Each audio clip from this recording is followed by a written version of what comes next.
Merci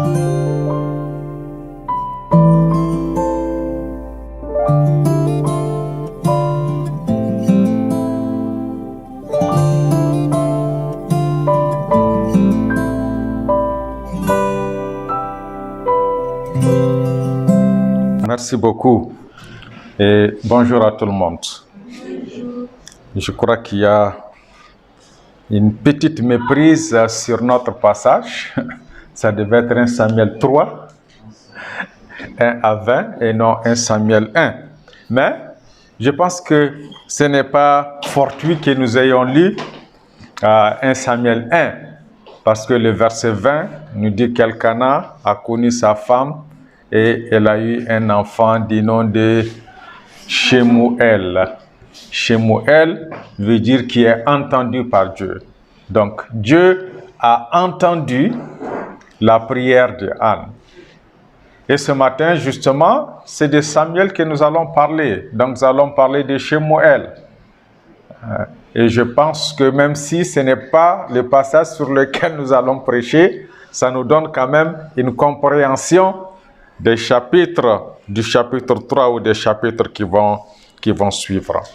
Donc, je voudrais parler de Samuel comme étant le serviteur fidèle. Et ça, c'est notre thème, les serviteurs fidèles. La Bible dit dans 1 Corinthiens 4:2, du reste, ce qu'on demande des dispensateurs, c'est que chacun soit trouvé fidèle. C'est que chacun soit trouvé fidèle. Dieu recherche des hommes fidèles. Il recherche des femmes fidèles. La fidélité, c'est tout ce que Dieu demande de chacun d'entre nous. Dieu nous demande d'être fidèles. Il y a justement dans l'histoire d'Israël 2 hommes qui sont considérés comme des modèles, comme des exemples de fidélité. Le premier, c'est Moïse. Nous lisons dans Nombre 12, le verset 7. « Il n'en est pas ainsi de mon serviteur Moïse. Il est fidèle dans toute ma maison. » Et le deuxième exemple de fidélité, c'est Samuel. Et nous lisons dans 1 Samuel 2, le verset 35, « Je m'établirai un sacrificateur fidèle qui agira selon mon cœur et selon mon âme. Je lui bâtirai une maison stable et il marchera toujours devant mon coin. » Et Dieu a rappelé que Moïse et Samuel étaient des piliers de fidélité. Dieu a rappelé dans l'Écriture par la bouche du prophète Jérémie que Moïse et Samuel étaient des exemples de fidélité. Écoutez ce que nous dit Jérémie 15, le verset 1.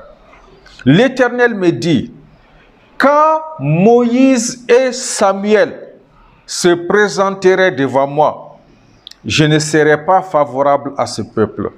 Chasse-les loin de ma face, qu'ils s'en aillent. » Donc, Moïse et Samuel étaient considérés par Dieu comme des piliers, comme des exemples de fidélité. Et ce matin, je disais que nous allons nous intéresser à Samuel. Qu'est-ce qui caractérisait Samuel au point que Dieu le considère comme un modèle de fidélité? Qu'est-ce qu'il y avait de particulier chez lui? Et 1 Samuel 3 nous donne justement quelques éléments de réponse pour expliquer pourquoi Samuel était considéré comme un modèle, comme un exemple, comme un pilier de fidélité. Donc nous voyons qu'il y a au moins 4 raisons, 4 caractéristiques de celui qui est fidèle. 4 caractéristiques de la fidélité de Samuel, mais 4 choses qui doivent caractériser aussi chacun d'entre nous pour que nous soyons considérés comme fidèles. La première caractéristique de la fidélité, c'est le service à Dieu. Et nous le voyons dans 1 Samuel 3, les versets 1 à 4. Comme nous n'avons pas lu le texte, nous pouvons les lire. Le jeune Samuel était au service devant Élie. Écoutez bien, il était au service de l'Éternel devant Élie. La parole de l'Éternel était rare en ces temps-là. Les visions n'étaient pas fréquentes. En ce même temps, Élie, qui commençait à avoir les yeux troubles et ne pouvait plus voir, était couché à sa place. La lampe de Dieu n'était pas encore éteinte. Et Samuel était couché dans le temple de l'Éternel, où était l'arche de Dieu. Alors l'Éternel appela Samuel. Il répondit, « Me voici. » La première caractéristique, j'ai dit, de celui qui est fidèle, c'est qu'il est au service de Dieu.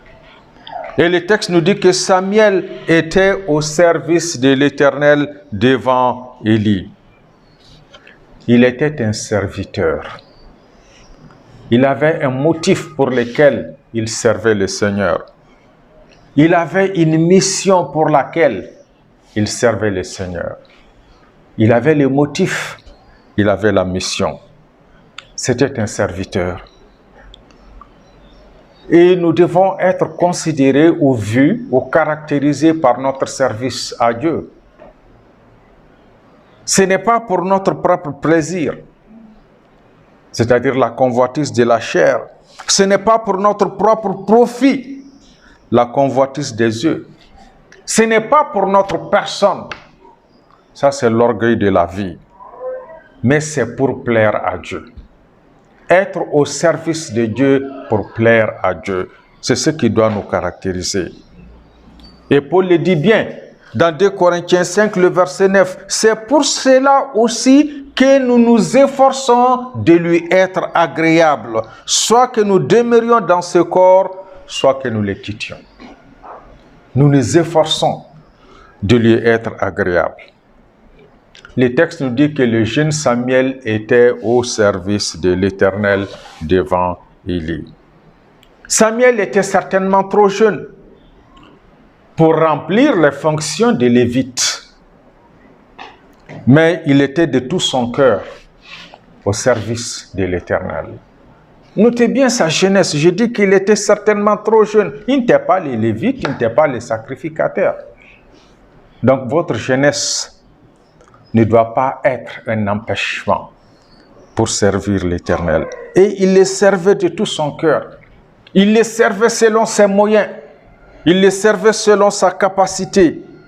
Il les servait selon son âge. Il était jeune. Et selon la tradition et l'historien Joseph, on nous dit que Samuel avait à peu près 12 ans quand il était déjà au service de l'Éternel. En fait, c'est sensiblement le même âge que David avait quand il avait confronté le géant Goliath.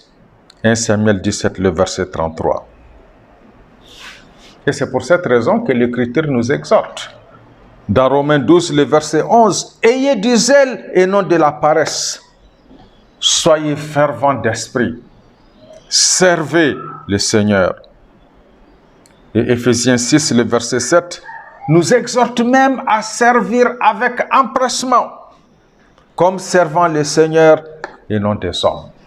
Nous devons servir avec zèle. Nous devons servir avec empressement. Donc, notre âge, notre jeunesse ne doit pas nous empêcher de servir le Seigneur. Nous lisons aussi dans Colossiens 3, le verset 24, « Sachant que vous recevrez du Seigneur l'héritage pour récompense, servez Christ le Seigneur. » C'est une injonction de l'Écriture de les servir. Donc la première caractéristique du serviteur fidèle, c'est qu'il est au service de Dieu. Samuel était au service de Dieu. La deuxième caractéristique, c'est le respect, la soumission au serviteur de Dieu, c'est-à-dire Élie. Et nous le voyons au chapitre 3, du verset 5 jusqu'au verset 9. On nous dit, et il courut vers Élie et dit, « Mais voici, car tu m'as appelé. » Élie répondit, « Je n'ai point appelé. retourne te coucher. Et il alla se coucher. L'Éternel appela de nouveau Samuel. Et Samuel se leva, alla vers Élie et dit, me voici, car tu m'as appelé. Élie répondit, je n'ai point appelé, mon fils, retourne te coucher. Samuel ne connaissait pas encore l'Éternel et la parole de l'Éternel ne lui avait pas encore été révélée. L'Éternel appela de nouveau Samuel pour la troisième fois. Et Samuel se leva, alla vers Élie et dit, me voici, car tu m'as appelé. Élie comprit que c'était l'Éternel qui appelait l'enfant. Et il dit à Samuel, va, couche-toi, et si l'on t'appelle, tu diras, parle, Éternel, car ton serviteur écoute. Et Samuel alla se coucher à sa place. Quand Samuel a entendu la voix, le texte nous dit qu'il s'est précipité vers Élie. 3 fois. Le verset 5 nous dit, il courut vers Élie. Le verset 6 nous dit, et Samuel se leva, alla vers Élie. Et le verset 8 nous dit, et Samuel se leva, alla vers Élie. Et Élie a compris que c'était l'Éternel qui appelait l'enfant, comme il est dit au verset 8. C'était l'Éternel qui appelait Samuel. Je crois qu'il est important que l'on comprenne que souvent, nos leaders, nos dirigeants, nos responsables spirituels voient des choses que nous ne voyons pas. Il permet à nos leaders de comprendre des choses que nous ne comprenons pas. Et Élie a donné un conseil au verset 9, en renvoyant Samuel, si vous voulez, à la parole de Dieu. Écoute, va et écoute. Souvenez-nous de 1 Samuel 3, le verset 7, qui nous dit, Samuel ne connaissait pas encore l'Éternel et la parole de l'Éternel ne lui avait pas encore été révélée. Attention, ne me comprenez pas le passage. Il ne connaissait pas, ça veut dire qu'il n'était pas véritablement encore au service. Il n'avait pas le statut de lévite ou de sacrificateur. Et je voudrais que vous remarquiez ici la soumission, la docilité, l'obéissance, la patience de Samuel. On nous dit 3 fois, il courut vers Élie. Il a fait montre de cette soumission au serviteur de l'Éternel qui était là. Élie était vieux. Il avait de la peine à voir. Mais Samuel avait de la considération pour l'homme de Dieu. Il a obéi au premier mot. Et il ne s'est pas lassé d'aller. On nous dit 3 fois. Une première, une deuxième, une troisième fois. Chaque fois que la voix l'appelait, il est parti vers Élie. Il ne s'est pas lassé d'aller où il pense que la voix l'appelle. Je crois que ça doit aussi nous caractériser. Notre obéissance pour le Seigneur. Notre obéissance pour le Seigneur passe aussi par l'obéissance que nous accordons, la soumission aux hommes que Dieu a établis sur le leadership de l'Église. Donc, je disais, la première caractéristique de l'homme fidèle, ici, de Samuel, de vous et moi, doit être le service que nous rendons à Dieu. La deuxième caractéristique, ça doit être le respect, la soumission que nous accordons aux serviteurs de Dieu. Et la troisième caractéristique que nous voyons dans notre texte, du verset 9 au verset 11, c'est la volonté d'écouter. La volonté d'écouter. On nous dit, et Samuel alla se coucher à sa place. L'Éternel vint et se présenta. Et il appela comme les autres fois, Samuel, Samuel. Et Samuel répondit, parle, car ton serviteur écoute. Alors l'Éternel dit à Samuel, voici, je vais faire en Israël une chose qui étourdira les oreilles de quiconque l'entendra. Samuel était à sa place. Et comme on dit, Samuel était à son poste. C'est à ce poste-là. C'est là où il se trouvait. C'est sur son lieu de service que Dieu lui a parlé. C'est la place où Dieu parle. Et aujourd'hui, Dieu continue de nous parler. Où est-ce que Dieu nous parle aujourd'hui? Dieu nous parle sans cesse. Il nous parle de plusieurs façons. Il nous parle surtout à travers la lecture et la méditation de sa parole. Il nous parle à travers la prédication de sa parole. Il nous parle à travers les prières sincères que nous faisons monter vers lui. Des prières qui viennent de notre cœur. Des prières qui sont faites selon sa volonté. Ça, c'est très important. Souvent, nous prions pas selon la volonté et Dieu ne prête pas attention à cela. Nous ne prions pas quand nous prions selon la volonté de Dieu. Et pour la gloire de Dieu, Dieu prête une oreille attentive à nos prières. Nous lisons dans 1 Jean 5, les versets 14 et 15, nous avons auprès de lui cette assurance que si nous lui demandons quelque chose selon sa volonté, il nous écoute.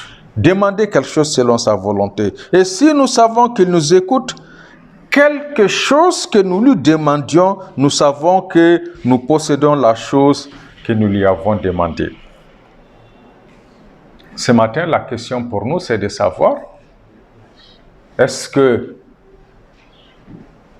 nous sommes dans la parole de Dieu? Est-ce que vous êtes dans la parole de Dieu? Dans l'église. Est-ce que vous êtes en prière? Est-ce que vous faites les choses selon la volonté de Dieu? Samuel a écouté Dieu. Nous le savons. Parce que la parole de Dieu va affecter à partir de ce moment ses pensées. Elle change nos actions ou elle nous permet d'agir de façon à rendre gloire, honneur à notre Dieu. Elle apporte des actions justes. Je pense à Romains 12, le verset 2, Éphésiens 4, le verset 22 et suivant. Mais cette volonté de servir doit être là. La volonté de les servir, c'est ce qui doit nous animer. En dépit des circonstances, nous devons avoir cette volonté. Donc la première caractéristique, je disais, c'est être service de Dieu.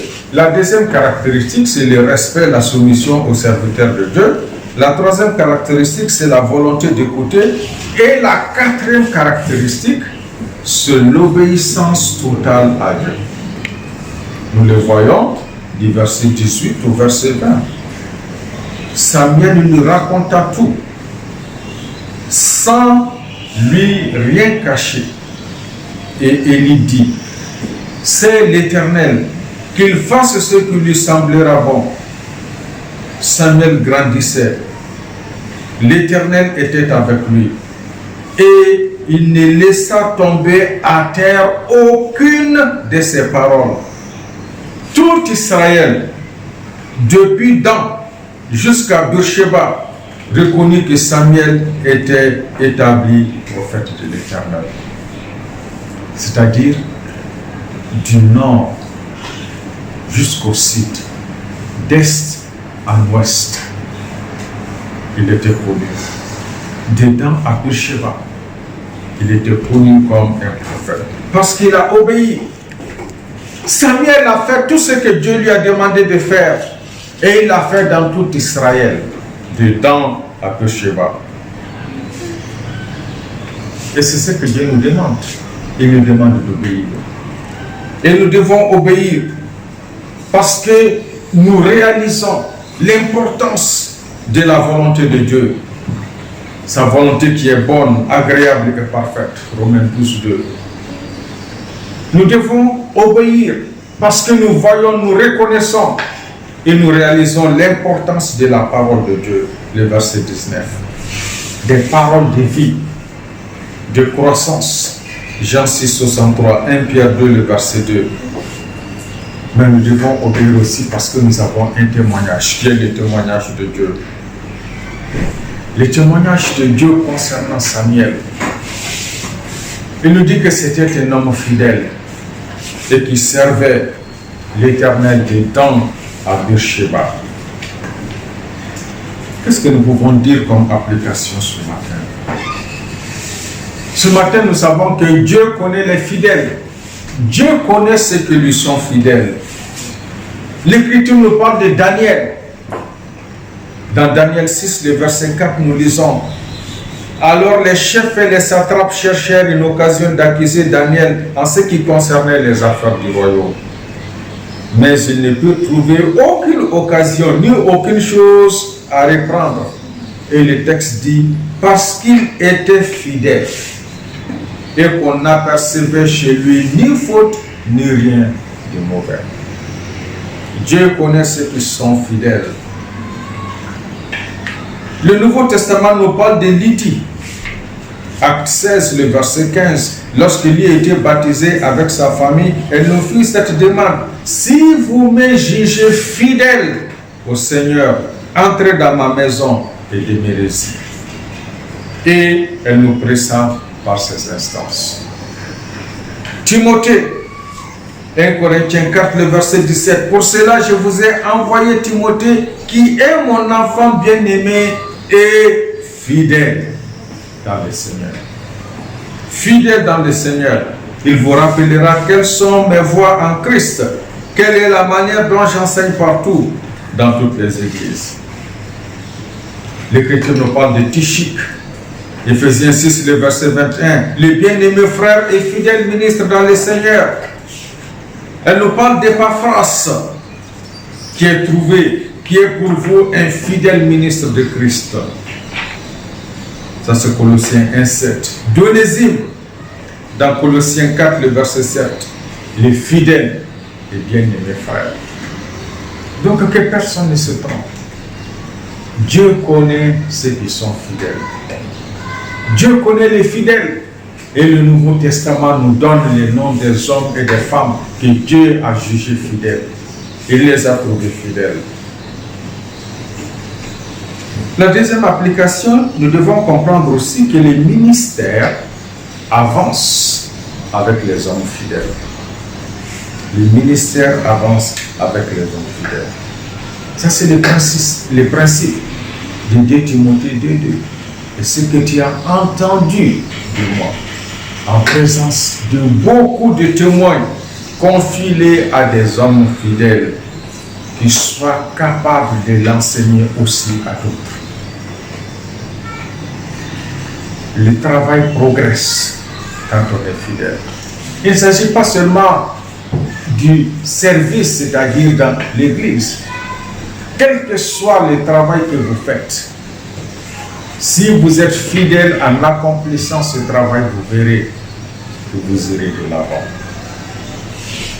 Mais l'Écriture nous dit aussi que Dieu récompense celui qui est fidèle. Psaume 101, le verset 6. J'aurai les yeux sur les fidèles du pays, pour qu'ils demeurent auprès de moi. Celui qui marche dans une voie intègre sera mon serviteur. Et dans le psaume 31, le verset 23, il dit: aimez l'Éternel, vous qui avez de la piété. L'Éternel garde les fidèles. Et il punit sévèrement les orgueilleux. Apocalypse 10. Sois fidèle jusqu'à la mort, et je te donnerai la couronne de vie. Dieu connaît les fidèles. Dieu récompense aussi les fidèles. Mais l'Écriture nous dit que Dieu récompense les fidèles, mais il punit aussi les infidèles ou l'infidèle. Psaume 78, le verset 8. Afin qu'ils ne fussent pas comme leur père, une race indocile et rebelle, une race dont le cœur n'était pas ferme et dont l'esprit n'était pas fidèle à Dieu. Il récompense les fidèles, il punit l'infidèle. Pourquoi? Parce que Dieu lui-même est caractérisé par la fidélité. Dieu est fidèle. Deutéronome 7, le verset 9. Sache donc que c'est l'Éternel, ton Dieu, qui est Dieu. Ce Dieu fidèle garde son alliance et sa miséricorde jusqu'à la 1000e génération envers ceux qu'il aime et qui observent ses commandements. 1 Corinthiens 1, le verset 9. Dieu est fidèle. Lui qui vous a appelé à la communion de son Fils, Jésus-Christ, notre Seigneur. Et certainement, un passage que vous connaissez tous, 1 Corinthiens 10, le verset 13. Aucune tentation ne vous est survenue qui n'ait été humaine. Mais Dieu qui est fidèle. Dieu est caractérisé par la fidélité. Je pense à 1 Thessaloniciens 5, verset 23-24. 1 Thessaloniciens 3:3. Le Seigneur est fidèle. Et la Bible dit que Dieu est fidèle même quand nous ne le sommes pas. Dieu est fidèle même quand nous sommes infidèles. 2 Timothée 2, le verset 13. Si nous sommes infidèles, il demeure fidèle, car il ne peut se renier lui-même. L'Écriture nous exhorte donc à la fidélité. Ce qui est demandé de chacun de vous, de chacun d'entre nous, c'est que nous soyons fidèles dans le service que nous rendons à Dieu. Et quand on dit fidèle, ça veut dire beaucoup de choses. Quand je suis fidèle dans mon travail, ça veut dire que je le fais bien, je le fais consciencieusement. Je ne le fais pas pour les hommes, je le fais pour le Seigneur. Il y a les motifs, il y a les opportunités. Et c'est ce qui prouve justement notre caractère. Notre caractère est prouvé quand nous avons les motifs, les opportunités de faire quelque chose de mal et que nous ne le faisons pas. Laissez-moi conclure ce matin pour dire qu'un jour, Dieu va regarder en arrière. En ce temps-là, l'Écriture nous dit que ce serait à partir du tribunal de Christ. Romains 14, le verset 10, nous comparaîtrons tous devant le tribunal de Christ. Et au verset 12, chacun de nous rendra compte à Dieu pour lui-même. Ce matin, quand Dieu regarde en arrière, quand il regarde à ta vie, qu'est-ce qu'il voit? Si Dieu regardait à nos vies ce matin, qu'est-ce qu'il verra? Et Dieu va regarder un jour. Qu'est-ce qu'il va voir? Est-ce qu'il dira de nous comme il l'a dit de Moïse et de Samuel, des serviteurs fidèles?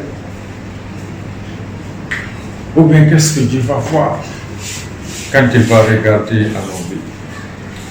Car il nous faut tous comparaître devant le tribunal de Christ, afin que chacun reçoive selon les biens ou les mal qu'il aura fait, étant dans son corps. Il y a 3 réponses possibles quand Dieu va regarder à nos vies un jour. Il pourrait dire, vous n'êtes pas sauvés. Et ça, c'est terrible. Matthieu 7, le verset 23. Alors je leur dirai ouvertement, je ne vous ai jamais connu. Retirez-vous de moi, vous qui commettez l'iniquité. Ça, c'est un jugement terrible. Où Dieu pourrait dire, mon enfant, tu as perdu ta récompense. Tu as perdu ta récompense. 1 Corinthiens 3, le verset 15. Si l'œuvre de quelqu'un est consumée, il perdra sa récompense. Pour lui, il sera sauvé, mais comme au travers du feu.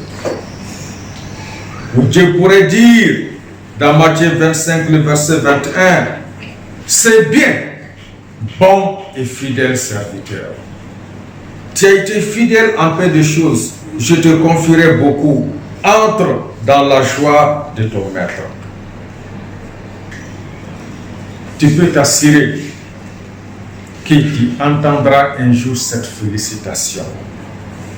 Bien, c'est bien, bon et fidèle serviteur. Tu entendras cette félicitation si ta vie est consacrée à Dieu, si tu as été fidèle, si tu as obéi à sa parole, si tu as honoré ses serviteurs, si tu as marché dans l'intégrité, si tu as vécu comme tu devrais vivre comme enfant de Dieu, tu entendras cette félicitation. C'est bien, bon et fidèle serviteur. Que le Seigneur nous aide à être fidèles, à nous attacher à sa parole, à lui obéir, à honorer ses serviteurs et à exalter son nom. Que le nom de Dieu soit béni. Alléluia. Nous avons prié. Notre Dieu et notre Père, nous venons encore à toi ce matin pour t'exprimer notre profonde gratitude. Nous sommes tes enfants, tu nous as appelés, tu nous as établis à ton service. Et Seigneur, tu voudrais que nous le fassions dans la fidélité et dans l'obéissance. Nous voulons pour cette raison invoquer ta bénédiction, demander ta présence au quotidien dans tout ce que nous faisons, afin que ce soit un service que nous te rendions avec ferveur, avec zèle. Bénis chacun d'entre nous ce matin. Bénis cette semaine qui est devant nous. Aide-nous en toutes choses à être fidèles. Merci pour tes enfants. Merci pour notre pays. Nous continuons de prier pour cette situation du Covid-19. Nous demandons que tu puisses toucher ceux qui sont malades, que tu les rétablisses. Merci pour ceux qui ont été guéris. Nous savons encore que cela vient de toi. Bénis chacun d'entre nous. Nous pensons à ceux qui sont affligés, à ceux qui sont endeuillés, que ce soit par cette situation de Covid-19 ou d'autres situations. Seigneur, visite-les et bénis-les. Nous nous recommandons entièrement ta grâce. Bénis cette semaine devant nous. Nous t'avons demandé toutes ces grâces dans le nom de Jésus-Christ, ton Fils bien-aimé, notre Sauveur et notre Seigneur. Amen. Amen.